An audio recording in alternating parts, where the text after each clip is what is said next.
everyone. Welcome to Grammy Museum Experience Prudential Center's mini masterclass. My name is Mark Conklin. I'm the Director of Artist Relations and Programming at the Grammy Museum Experience Prudential Center in Newark, New Jersey, the East Coast home of the Grammy Museum.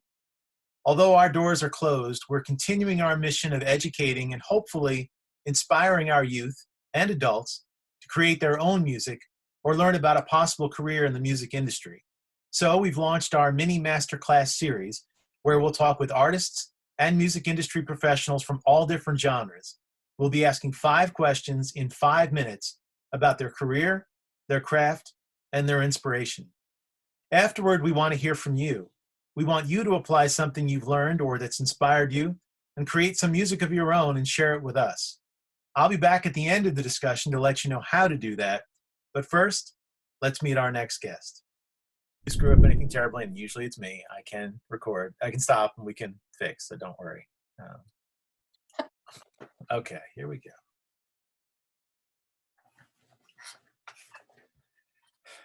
Okay, welcome back everybody to Mini Masterclass in the Grammy Museum Experience Prudential Center. This is a fun one today. We have Upsahl. She's a critically acclaimed alternative rising artist, and we're so glad, Upsahl, that you took some time to be with us today. Thanks for joining us on Mini Masterclass. Yeah, thank you so much for having me. I'm so stoked to be here. This will be fun. All right, we'll jump right in then. Let's, first thing, what are the skills and the qualities that someone needs to be successful in this line of work?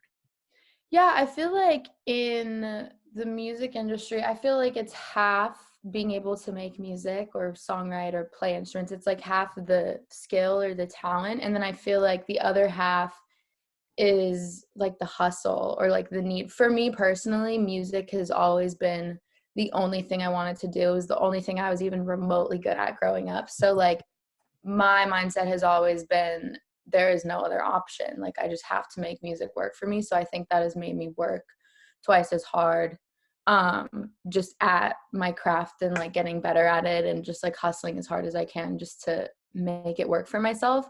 But yeah, I definitely feel like it's half the skill and then half the hustle and like the passion for it, for sure.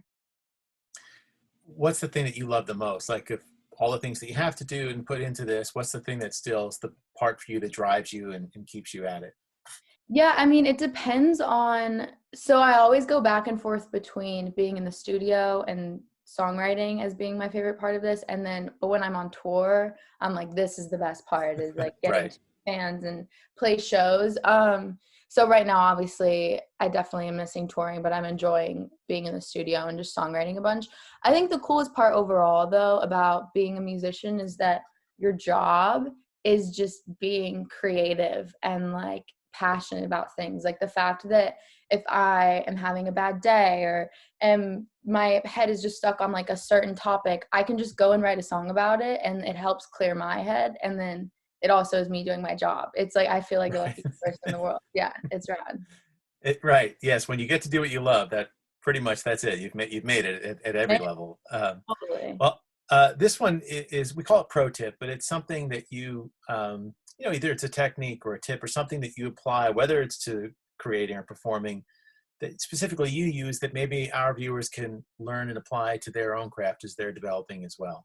Word. Yeah. I mean, as far as creating, I would say consistency is like the biggest tip. I think songwriting and playing instruments or singing or even performing is it's like a muscle you have to exercise. And if you don't exercise that muscle, you kind of forget what you're doing. There'll be times where like over the holidays, I'll, take a couple weeks off from doing sessions and then I'll go back into my next session. I'm like, whoa, I forgot how to do this. Like what's going on? So I think if you live and breathe your art, you're just automatically going to continue to improve at it. And I guess with performing, I guess a pro tip would just be to every time I walk on stage, I try to just give the least amount of fucks as possible and just like feel the music, feel myself, and just like have a good time. And I think that energy rubs off on the crowd as well. And that's what makes live shows so much fun. Yeah. That's great. And consistency, you're right, because we tell all our students, you're better off doing it for a half an hour every day as opposed to waiting 2 weeks and then trying to get it all in, because it is a muscle, to your point. Totally. Yeah. Yeah. That's a fun one. We call it vintage vinyl. So it's a record or an album. It doesn't have to be on vinyl. It could be a CD or whatever, but something from way back when, maybe even in the last century, that informed you and your creativity, that you find yourself, you kind of always go back to, that maybe our viewers haven't checked out yet and they should or should check out again. That's cool. I love that question. Growing up, I listened to a lot of Weezer, and I think that influenced the way I look at music and songwriting today. But like my favorite Weezer album came out in '96. I think it was like 2 years before I was even born. But it's Pinkerton, and it is like such a big part of the reason I like got into music, honestly, because I feel like if you haven't heard that album, go check it out, because it's very like, it's this like alt rocky whatever vibe. Like it sounds like they just like recorded it in a garage, I'm pretty sure. Like it's so lo-fi and amazing, but the writing is like pop writing, which I just think is the coolest thing. So I definitely have taken a lot of inspiration for that from a songwriting perspective, but also from like a production perspective. Like I just love the different tones of the guitars and like how just grungy it sounds. I love it. So I think that that's been a very inspirational album for me, for sure. Yeah, it's a good one. I remember it well, but I was already, see, I'm old, so I was already like playing in bars and stuff by then. Love it. When it came out. This last one is just something that's inspired you recently. Now, this could be music, but it doesn't have to be. It could be film or television or book or just something recently that kind of inspired you. Maybe it's going to make its way into your music or not, doesn't matter, but something that we can check out as well. So growing up, and I think this is because of being a musician, I never wanted to sit through a whole movie because I'm so used to like songs being 3 minutes and then you like move on to the next one. And so in quarantine, I've been like, all right, I'm going to sit down, I'm going to watch like all the classics, catch up on the movies, whatever. And recently I saw Fight Club for the first time. And my mind was like completely blown by this movie that I made a whole music video based off of it. That's out actually. It's for the song called On My Mind. But that was like the first time where I realized like, oh shit, I should probably be watching more movies. If like this one movie inspired like this whole concept for this music video, like need to get my shit together and watch some more. But yeah, Fight Club really blew my mind. Yeah. Yeah. Oh, that's great. It's great when it enters into your world and you're able to use it and create something new out of it. I think that's the beauty of art.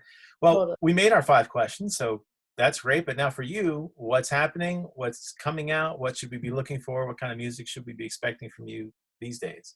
Yeah, I mean, I've been writing all of 2020, just been in sessions on Zoom. So I just put out my EP, Young Life Crisis, which is basically just narrating the young life crisis I had in 2020 on a record. So go check that out. And then as soon as the world is back to whatever the new normal is and touring is safe again, I will definitely be hitting the road hard and raging with everyone on tour, hopefully next year. That's great. Well, everybody check it out. We'll have links in the description below. So check out the music that's out now. And Upsahl, thank you so much for being with us and giving us some of your insights. It's great to meet you, even if it's virtually. Maybe one day we can actually have a conversation in person with an audience or something. Wouldn't that be great? It would be great. One can only dream, you know. Yes. Great. Well, thank you for being here. And thank you, everybody, for watching this episode of Mini Masterclass. We will see you next time. I hope you learned something new or interesting from our special guest. Be sure to check out some of the music and inspirations we discussed during our conversation. And now we want to hear from you. We need you and your music more than ever. So we're encouraging you to make some music, make a video, post it, and tag us. It can be practicing your instrument or learning a new one, write a new song or learn a new cover song, make a beat on your computer, sing a cappella, whatever you like. Just video yourself, post it, and tag us at Prue Center and use the hashtag GrammyMuseumEXP. We promise we'll check out every single one and might even repost a few. And join us each weekday at 3 p.m. for more of Grammy Museum Experience Prudential Center's Mini Masterclass. Until then, make music and make a difference. I'm Mark Conklin. So long.